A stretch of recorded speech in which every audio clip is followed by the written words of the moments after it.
Hi everyone, this is Mohsin Shafiq and you're watching IELTS with Mohsin Shafiq.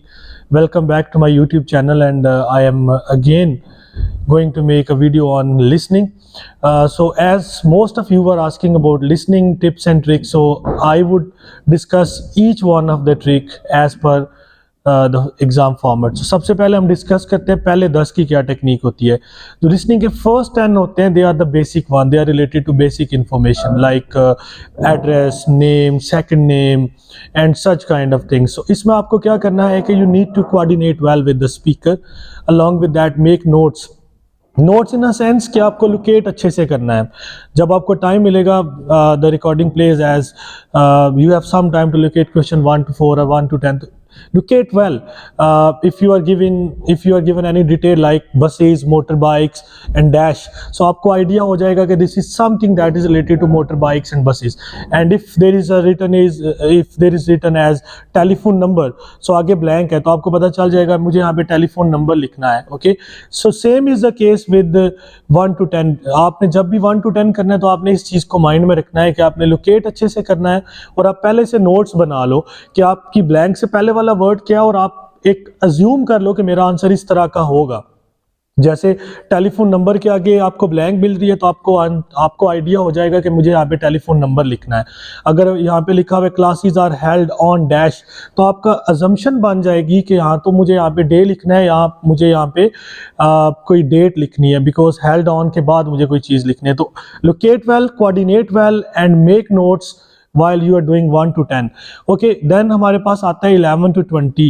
11 to 20 में most of the time आपके पास MCQs आते हैं। MCQs में आपने एक चीज़ को माइंड में रखना है कि आपका जो स्पीकर होगा वो 3 के 3 ऑप्शंस बोलेगा। तो आपने ये नहीं करना कि आपने सुनते साथ पहला जो भी ऑप्शन बोला वो आपने प्लेस कर दिया। आप अपनी you stick to your statement, आपकी स्टेटमेंट जो है उसकी आपने लॉजिक को सेटिस्फाई करना है। तो आप तीनों ऑप्शन सुनो, लिसन वेल, तीनों ऑप्शन सुनो और आप अपने उस पॉइंट तक रहो जिधर आपको जो भी चीज़ आपको पिक करनी है। आगे हम बढ़ते हैं तो आगे हमारे पास आता है पिक 2 ऑप्शन, जिनमें हमें MCQs फॉर्म में क्वेश्चन आता है और आपको 2 आंसर्स पिक करने होते हैं। उसकी इंपॉर्टेंट स्ट्रेटजी ये है कि जो पहला आंसर होगा वो फौरन स्पीकर बोल देगी और वो आंसर का कोई कीवर्ड आपके उधर आंसर्स में गिवन होगा। ओके, तो पहला ऑप्शन फौरन आ जाएगा। दूसरे में आपको थोड़ा सा ट्रबल सम फील होगा बिकॉज वो सारे ऑप्शंस रिपीट होगी। तो अगेन आपने ये देखना है कि दोनों स्पीकर्स किस बात पर एग्रीड है और किस बात पर आपकी लॉजिक सेटिस्फाई हो रही है। This is what the main point is. Okay, को मैप बहुत मुश्किल लगता है। आपको सबसे पहले मैप को अच्छे से रीड आउट करना होता है। जब आपको टाइम मिलता है लोकेट करने का, आपने सबसे पहले उसकी डायरेक्शंस को फॉलो करना है। If there is given south west east तो आप उठा के अपने मैप के ऊपर लिख लो। सबसे इंपॉर्टेंट टिप तो ये है। उसके बाद आपने ये देखना होता है कि उस मैप के ऊपर क्या क्या चीज़ लिखी हुई है। फॉर एग्जांपल, अगर किसी भी एरिया का नाम मेंशन्ड है, एंट्रेंस पे रिसेप्शन मेंशन है, साथ में क्या क्या चीज़ें गिवन है, तो आप वो सारा एक दफ़ा प्री रीड कर लो ताकि आपको मसला ना हो। फिर आप अपने एंट्रेंस पॉइंट के ऊपर आ जाओ।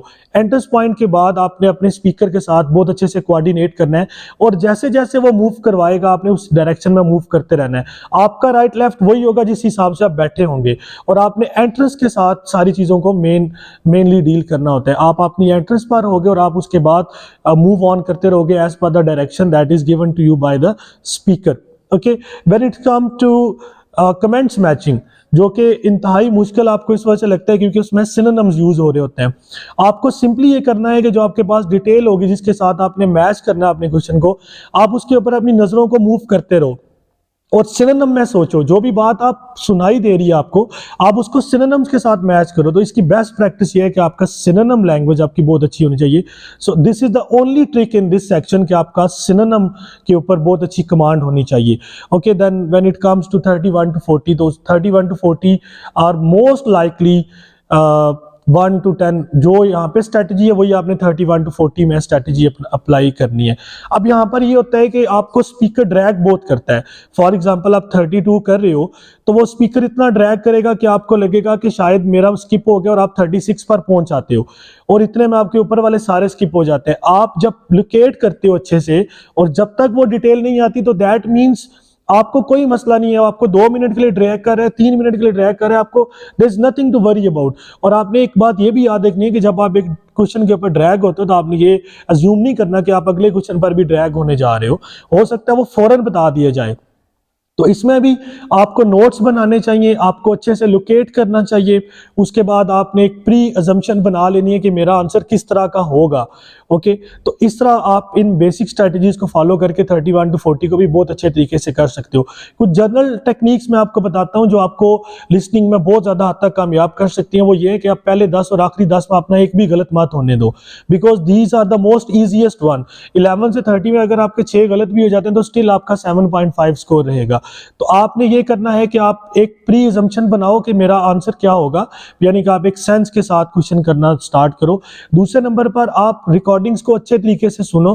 तीसरे नंबर पर आप सारे ऑप्शंस को सुनो, एकदम फौरन आप किसी भी चीज़ के ऊपर क्लिक मत करो। आप अच्छे तरीके से सोच के अपने आंसर के अकॉर्डिंगली फिर आप फैसला करो। सो आई होप आपको आज की इस वीडियो से बहुत ज़्यादा इन्फॉर्मेशन मिली होगी।